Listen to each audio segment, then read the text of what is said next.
عطا ہو شوق مولا مدرسے میں آنے جانے کا، خدایا ذوق دے قرآن پڑھنے کا، پڑھانے کا۔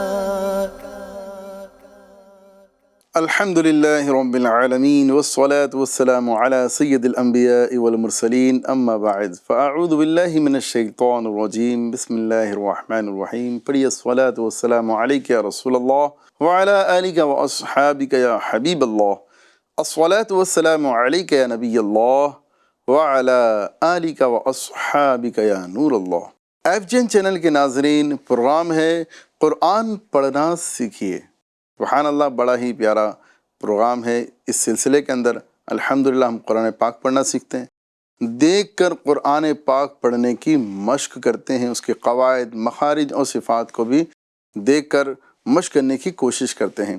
اللہ تبارک و تعالی ہمیں درست قرآن پاک پڑھنے کی توفیق عطا فرمائے۔ آئیے سب سے پہلے ہم اپنے اس سلسلے میں درود پاک کی ایک فضیلت شامل کرتے ہیں۔ پیارے آقا مدینے والے مصطفیٰ صلی اللہ تعالی علیہ وآلہ وسلم نے ارشاد فرمایا کہ جو کوئی مومن مجھ پر روزانہ 1000 مرتبہ درود پاک پڑھتا ہے، وہ اس وقت تک نہیں مرے گا جب تک جنت میں اپنا ٹھکانہ نہ دیکھ لے۔ سبحان اللہ۔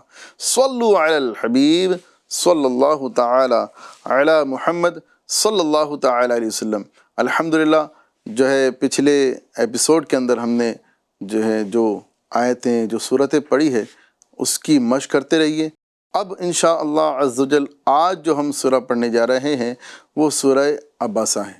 اس سورہ میں بھی انشاءاللہ عز و جل ہم چند آیتیں اور اس کی مشق کرنے کی کوشش کریں گے۔ جلد سے جلد تیار ہو جائیے اور اچھے انداز سے بیٹھ کر ہمارے ساتھ مشق میں شامل ہو جائیے۔ بڑھتے ہیں قرآن پاک کی جانب۔ اعوذ باللہ من الشیطان الرجیم، بسم اللہ الرحمن الرحیم۔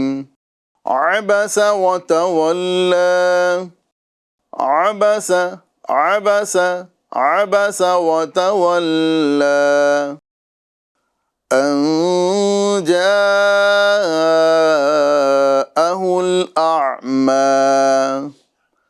أن جاءه الأعمى عبس وتولى أن جاءه الأعمى۔ مکمل توجہ کے ساتھ پڑھنے کی کوشش کریں گے۔ آگے بڑھتے ہیں۔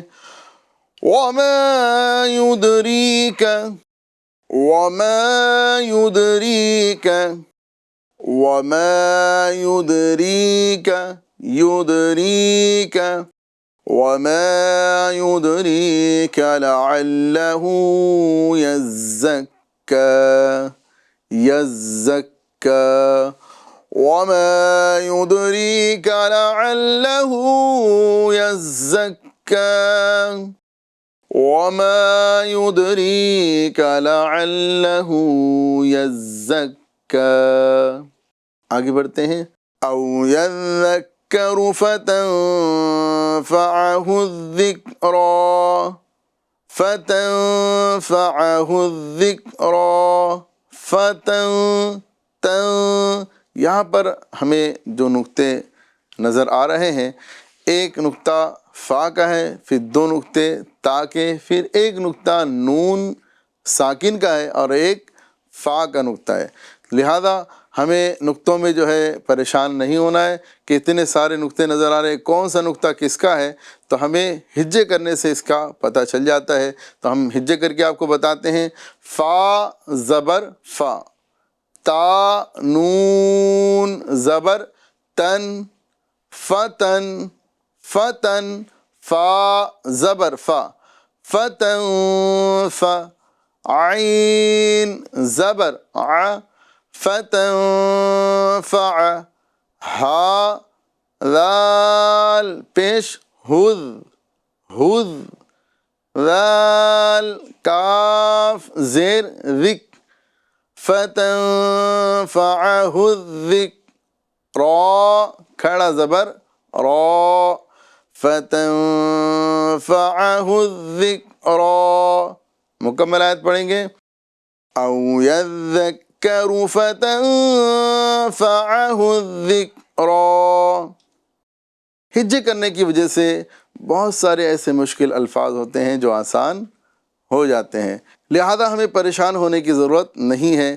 جب بھی ہم کوئی مشکل حرف دیکھیں، مشکل الفاظ دیکھیں، اس کے ہجے کر لیا کریں تو انشاءاللہ عز و جل وہ کلمہ ہماری زبان پر آسان ہو جائے گا۔ اور پھر بھی اگر نہیں آتا تو 1 2 مرتبہ 5 مرتبہ 10 مرتبہ اس کی تکرار کر لیجئے تو انشاءاللہ عز و جل وہ درست طریقے کے مطابق ہماری زبان پر آ جائے گا۔ تو اس کو پڑھیں گے او یذکر فتنفعه الذکرى اما من استغنى اما من استغنى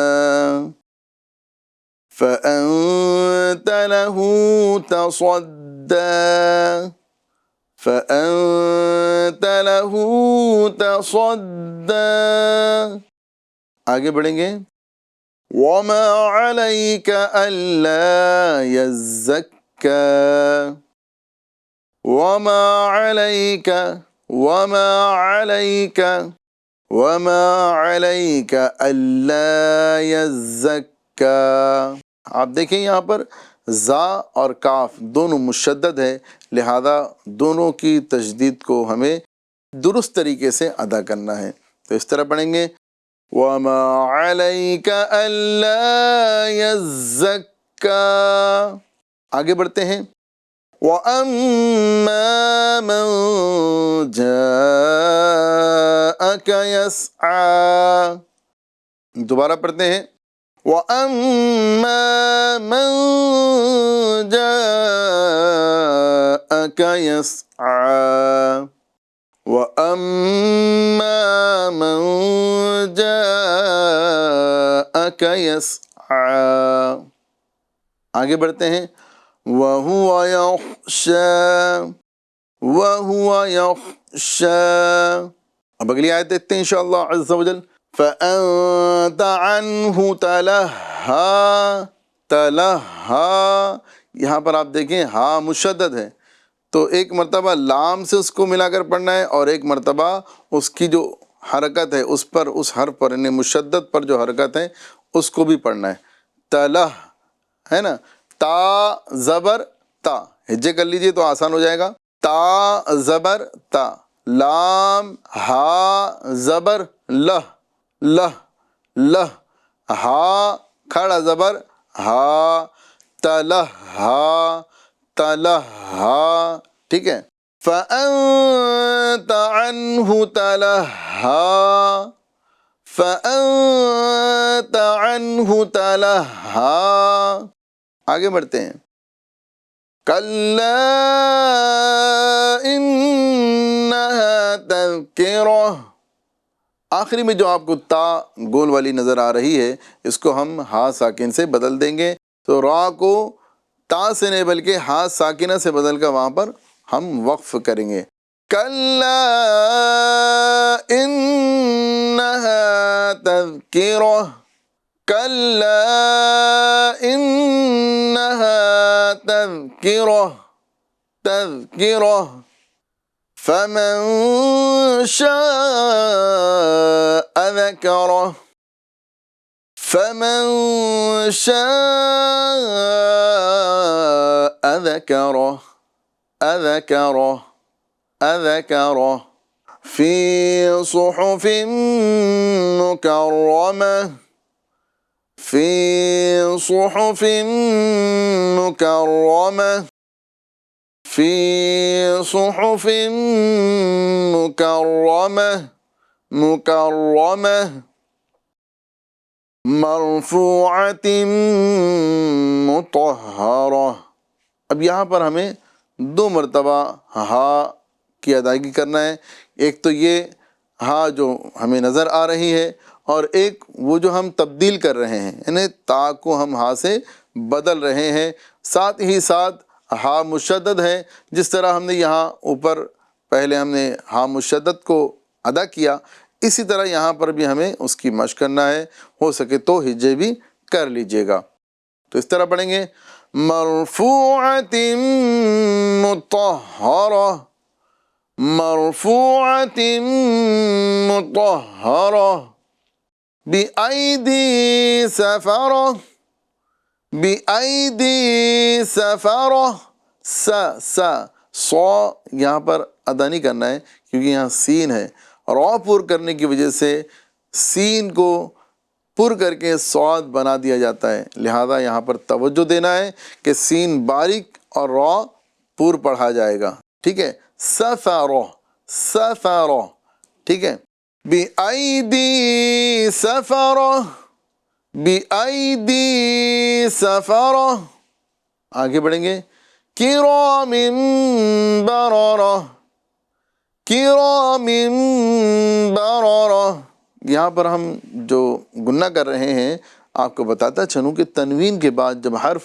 با آ جاتا ہے وہاں پر جو ہے ہم تنوین کے اندر اقلاب کرتے ہیں، یعنی تنوین کو ادا کریں گے تو میم دو زیر من نہیں بولیں گے بلکہ مم بولیں گے، مم، ٹھیک ہے۔ اقلاب کا قاعدہ یہ ہے کہ جب بھی نون ساکن یا تنوین کے بعد با آتا ہے تو وہاں پر ہم نون کو یعنی نون ساکن کو اور تنوین کو میم سے بدل دیتے ہیں، تو اقلاب کا مطلب ہی ہوتا ہے تبدیل کرنا، بدلنا، ٹھیک ہے۔ تو ہم یہاں پر نون ساکن اور تنوین کو میم سے بدل دیتے ہیں، ٹھیک ہے۔ تو وہاں پر میم دو زیر من یہ نہیں پڑھا جائے گا بلکہ مم پڑھا جائے گا، مم، کرام بررہ، کرام مم، ٹھیک ہے۔ اور یہ مم کیوں ہو رہا ہے؟ یہ با کی وجہ سے ہو رہا ہے۔ یہاں پر آپ کو اکثر یہ چھوٹا میم دکھتا ہے تو یہ میم کو یہ میم سے ہم نہیں ملاتے ہیں، ٹھیک ہے، بلکہ یہ نشان یہ میم کا اس لیے ہوتا ہے تاکہ آپ کو جو ہے یاد دہانی کے لیے یہاں پر من نہیں بلکہ مم پڑھنا ہے، ٹھیک ہے۔ اکثر جگہ پر یہ میم چھوٹی سی بنی ہوئی ہوتی ہے قرآن پاک کے اندر، ٹھیک ہے۔ تو پڑھنا اس طرح ہے کرام بررہ، کرام بررہ، آگے پڑھیں گے قتل الانسان ما اکفرہ، قتل الانسان ما اکفرہ، اک کاف کی آواز کو جو ہے ہمیں لوٹانا نہیں ہے، اس میں قلقلہ نہیں کرنا، اکفرہ نہیں کرنا ہے، اکفرہ، اکفرہ، قتل الانسان ما اکفرہ، قتل قتل، قاف کو پر کرنا ہے اور تا کو باریک کرنا ہے، ایسا نہ ہو کہ قاف پر کرتے کرتے آپ تا کو بھی پر کر دیں، اور تا اگر پر ہوتا ہے تو یہ تا تو میں تبدیل ہو جاتا ہے۔ تو ہمیں یہاں پر یہ خیال رکھنا ہے کہ پر کو پر اور باریک کو باریک ہی پڑھنا ہے، ایسا نہ ہو کہ آپ پر کو باریک کر دیں اور باریک کو پر کر دیں، تو صفت کی تبدیلی سے بھی حرف تبدیل ہو جایا کرتا ہے۔ قتل الانسان ما اکفرہ، اکفرہ، آگے پڑھیں گے من ای شیء خلقہ، شیء، شیء، یہاں پر آپ کو یا لین کرنا ہے اور پھر اس کے بعد یہ تنوین جو آپ کو نظر آ رہی ہے اس کا اظہار کرنا ہے، وہ اس لیے کہ آگے جو حرف آ رہا ہے یہ خا ہے، اور خا یہ حروف حلقیہ میں سے ہے، اور جب بھی نون ساکن یا تنوین کے بعد حروف حلقی میں سے کوئی حرف آتا ہے تو وہاں پر ہم کیا کرتے ہیں؟ اظہار کرتے ہیں۔ اس طرح پڑھیں گے من ای شیء خلقہ، خلقہ، خا پر ہوگا، لام باریک ہوگا، پھر قاف پر ہوگا، ایسا نہ ہو کہ خا اور قاف کے وجہ سے ہم لام کو بھی پر کر دیں، خلقہ، خلقہ، خلقہ نہیں ہوگا بلکہ خلقہ، خلقہ، خلقہ، ٹھیک ہے۔ اس طرح من ای شیء خلقہ، من ای شیء خلقہ، من نطفة خلقه فقدره. چاہے تو آپ یہاں پر وقف بھی کر سکتے ہیں. دوبارہ سے پڑھیں گے. من نطفة، نوتو یہاں پہ تو یہ قلقلہ والا ہے نا، یہ تا نہیں ہے نطفتن بلکہ نوتو. یہاں پر اکثر لوگ تو میں قلقلہ نہیں کرتے ہیں، لہذا یہاں پر تو یہ حروف قلقلہ میں سے ہیں، یہاں قلقلہ کرنا ہے. نطفتن نہیں بولنا ہے بلکہ نطفتن. ٹھیک ہے. من نطفة خلقه فقدره. یہاں پر چونکہ وقف کی علامت بھی ہے لہذا یہاں پر ہم وقف بھی کر سکتے ہیں اور ملا کر بھی پڑھ سکتے ہیں. من نطفة خلقه فقدره. آگے پڑھیں گے. ثم السبيل يسره. ثم السبيل يسره. شروع میں جو ثا ہے یہ بغیر سیٹی کے ہیں، ثم. ٹھیک ہے. اور سبیلا اور یسرا کے اندر سین ہے، یہ سیٹی کے ساتھ ادا کیا جائے گا. ٹھیک ہے. تو اس طرح پڑھیں گے. ثم السبیل یسرہ. ٹھیک ہے. ناظرین، الحمدللہ عز و جل ہم نے آج سورہ عبسہ کی 20 آیتیں پڑھنے، اس کی مشق کرنے کی سعادت حاصل کی ہے. اس کی اگلی آیت انشاءاللہ عز و جل اگلے ایپیسوڈ میں ہم پڑھنے کی کوشش کریں گے. اس کی دعوت کو عام کرتے رہیے. ہمارا یہ سلسلہ قرآن پڑھنا سیکھیے، یہ دیکھنا نہ بھولیے گا اور اس کی دعوت کو بھی عام کرتے رہیے گا. صلو علی الحبیب صلی اللہ تعالی علی محمد صلی اللہ علیہ وسلم. عطا ہو شوق مولا مدرسے میں آنے جانے کا، خدایا ذوق دے قرآن پڑھنے کا، پڑھا